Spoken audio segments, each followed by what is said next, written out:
সবচেয়ে ডাঙৰ ডাঙৰ পণ্ডিতটো আপচুতে আছে, ইহঁতেইতো চুক্তি কৰিছে। ইমান মানুহ বাঢ়িছে, ইমান ডাঙৰ এৰিয়া বাঢ়িছে, তো ইয়াৰ হিচাপত আমাৰ BTCৰ বাজেটটো বাঢ়িব লাগে। এতিয়া আমি ইমান বিপদত পৰিছে, মানে আমি ইচ্ছা কৰিলে তাতে কাম কৰিব নোৱাৰি। এতিয়া প্ৰমোদ ডাঙৰীয়া এইফালে নলবাৰী কিমান বা এৰিয়া সোমাইছে, দৰঙৰ কিমান বা এৰিয়া সোমাইছে, শোণিতপুৰত কিমান বা 1000 এৰিয়া সোমাই দিছে, বিশ্বনাথত সোমাই দিছে। এইবিলাক চুক্তি কৰিছে। চুক্তি কৰাৰ পিছত এইখিনি এৰিয়াৰ কাৰণে যে বাজেট লাগিব, সেইটো খাণ্ড জ্ঞান নাই।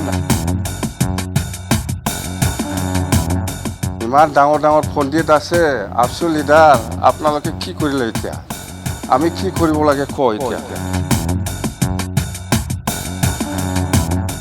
পইচা খাই খাই ইহঁতে 8 লাখ 9 লাখ টকা খাই খাই চাকৰি দি গৈছে, না চেলাৰী পায়, না ইহঁতৰ চাকৰিটো ৰেগুলাৰ কৰিব পাৰিছে। এইবিলাক আমি পইচা টকা লৈ আলোচনা কৰা নাই। আমাৰ বেলেগ ইছ্যু আছিল, সেইটো লৈ আমি আলোচনা কৰিছে। যদি কোৱালিফাইড হয়, লিগেল সাইডত হৈছে, সবৰ চাকৰি পাৰ্মানেণ্ট হ'ব বাছ।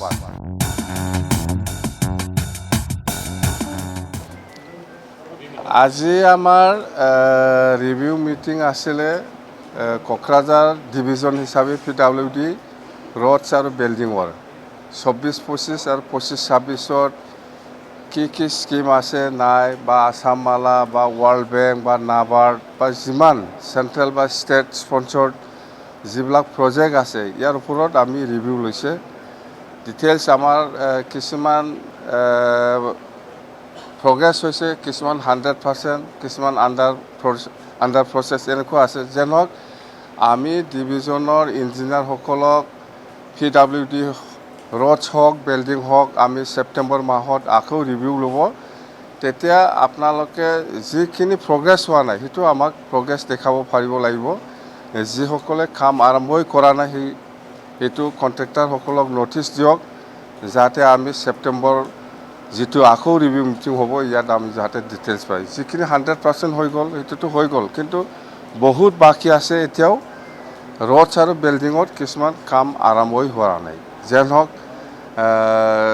ইয়াৰ পিছত আমাৰ ফাইনেন্স কমিশ্যন গভৰ্ণমেণ্ট অফ ইণ্ডিয়াৰ 6 ফাইনেন্স কমিশ্যনৰ আৰু 15 ফাইনেন্সৰ ঠাইত আন ঠাইত সেইবিলাক জাষ্ট আৰম্ভণিহে হৈছে।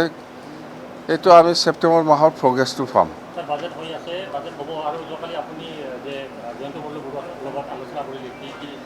এইবিলাক আমি পইচা টকা লৈ আলোচনা কৰা নাই। আমাৰ বেলেগ ইছ্যু আছিল, সেইটো লৈ আমি আলোচনা কৰিছে। বাজেটৰ সম্পৰ্কে মুঠতে আপোনালোকে জানে আমি BTC কিমান পাব লাগে, সেইটো আমাৰ BTC গভৰ্ণমেণ্টৰ পৰা অলৰেডি দিয়া হৈছে। কিন্তু আমি যিমান দূৰ জানো, গভৰ্ণমেণ্ট অফ ইণ্ডিয়াৰ পৰা ষ্টেট গভৰ্ণমেণ্টে মুঠতে টোটেলৰ পৰা 3000 কোটি কমি আহিছে বুলিহে মই গম পাওঁ। তো তেতিয়া আপুনি BTCটো নিশ্চয় কমিব। যেন হওক সেইটো আমি হিচাপ কৰা নাই। কিন্তু আমাৰ কথাটো হ'ল BTC এৰিয়া কিমান বা স্কুৱাৰ ফিট বঢ়াই দিছে। সেইফালে বিশ্বনাথ শোণিতপুৰলৈকে, সেইফালে দৰং, সেইফালে নলবাৰী, এইবিলাক এৰিয়া বহুত পপুলেশ্যন আমাৰ BTCত সোমাই দিছে। তো ইমান মানুহ বাঢ়িছে, ইমান ডাঙৰ এৰিয়া বাঢ়িছে, তো ইয়াৰ হিচাপত আমাৰ BTCৰ বাজেটটো বাঢ়িব লাগে, সেইটোৱে আমি কৈ আছোঁ। তো আজিতো আমি কৈ আছোঁ হয়, কিন্তু সেইটো প্ৰেক্টিকেলি হয় না নহয়। যেনিবা আমি যিমান দূৰ জানো, আমাৰ প্ৰমোদ ডাঙৰীয়াৰ যিটো চুক্তি, এই চুক্তিত BTC এৰিয়াটো ইমান বাঢ়িছে, ইয়াৰ কাৰণে বাজেটটো পাৰ্চেণ্টেজটো বাঢ়িব লাগে, বা পপুলেশ্যন ইমান বাঢ়িব, ইয়াৰ কাৰণে বাজেটটো বাঢ়িব লাগে, এনেকুৱা চুক্তিত লিখা নাই।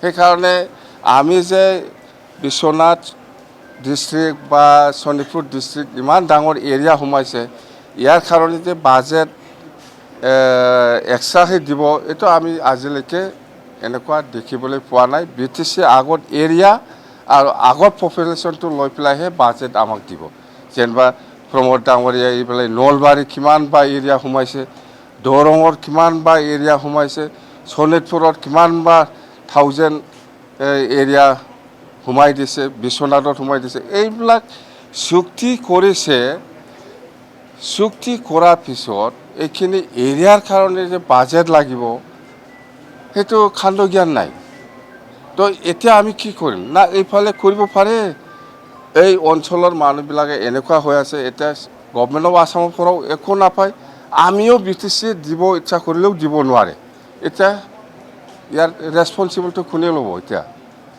চুক্তি কৰিছে আপুনি এইখিনি এৰিয়াৰ কাৰণে বাজেটটো বাঢ়িব লাগে এইবিলাক চুক্তিত থাকিব লাগিছিল না নাই এতিয়া আমি ইমান বিপদত পৰিছে মানে আমি ইচ্ছা কৰিলে তাতে কাম কৰিব নোৱাৰি এতিয়া যেটো চুক্তিটো কৰিছে এৰিয়াটো সোমাইছে ইয়াৰ কাৰণে বাজেট বাঢ়িব লাগে এনেকুৱা কিবা একটা দফা থাকিব লাগিছিল পপুলেশ্যন বাঢ়িছে এৰিয়া বাঢ়িছে তো বাজেট বাঢ়িব লাগে আগতে BTC যিখিনি বাজেট পাই আছে সেইখিনি লৈয়ে গভৰ্ণমেণ্ট অফ ইণ্ডিয়া বা গভৰ্ণমেণ্ট অফ আসামে আজিলৈকে বাজেট কৰি আছে সেইফালে নলবাৰীৰ পৰা এৰিয়া সোমোৱা দৰঙৰ পৰা এৰিয়া সোমোৱা শোণিতপুৰ বিশ্বনাথৰ পৰা যিখিনি এৰিয়া আমাক দিলে ইয়াৰ কাৰণে কোনো বাজেট নাই এতিয়া আমি কি কৰিম আমাক কি ক'ব কৈছে এতিয়া ইমান ডাঙৰ ডাঙৰ পণ্ডিত আছে আপচু লিডাৰ আপোনালোকে কি কৰিলে এতিয়া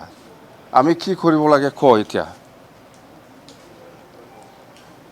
সবচেয়ে ডাঙৰ ডাঙৰ পণ্ডিতটো আপচুতে আছে ইহঁতেইতো চুক্তি কৰিছে কোনে চুক্তি কৰিছে কয় এতিয়া আমি কি কৰিব লাগে যোৱা 5 বছৰত ইহঁতে কি কৰি আহিছে এতিয়া আমাক দোষ দিব বিচাৰিছে একো কৰা নাই বুলি কিন্তু আমি কৈছোঁ ষ্টেট গভৰ্ণমেণ্টক আমি আজিলৈকেও প্ৰেছাৰ কৰি আছে যে সেইখিনি এৰিয়াৰ কাৰণেতো কিবা একটা দিয়ক আমি যাতে কিবা একটা কাম কৰিব পাৰি এইটোই কথা মুঠতে আজি ৰিভিউ মিটিংটো খুব ভাল হৈছে অহা সেপ্টেম্বৰ মাহত আমি আকৌ ৰিভিউ মিটিং কৰিম বাস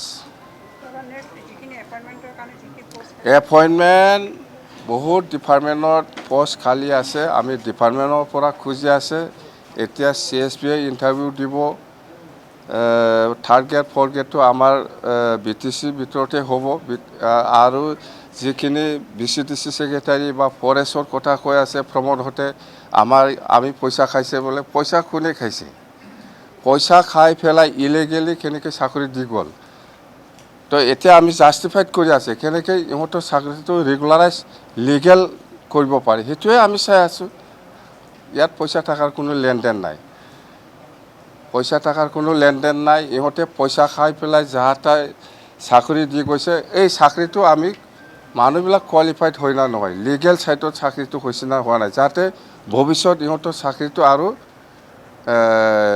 ঠগ নাখায় সেইটোৱে আমি কৰি আছোঁ কোনোবা হাইকোৰ্ট কৰিলেও কোনোবা সুপ্ৰিম কোৰ্ট কৰিলেও ইহঁতৰ চাকৰিটো লিগেল এই সাইটতেহে আমি চাই আছোঁ বাস বেলেগ একো নাই পইচা খাই খাই ইহঁতে 8 লাখ 9 লাখ টাকা খাই খাই চাকৰি দি গৈছে না চেলাৰী পায় না ইহঁতৰ চাকৰিটো ৰেগুলাৰ কৰিব পাৰিছে চিষ্টেমেটিক আমি চাকৰিটো ঠিক কৰিব বিচাৰিছে সেইটোৱে যদি কোৱালিফাইড হয় লিগেল সাইটত হৈছে সবৰ চাকৰি পাৰ্মানেণ্ট হ'ব বাস এইটোৱে আমি কৰি আছোঁ বেলেগ নাই একো দেই থেংক ইউ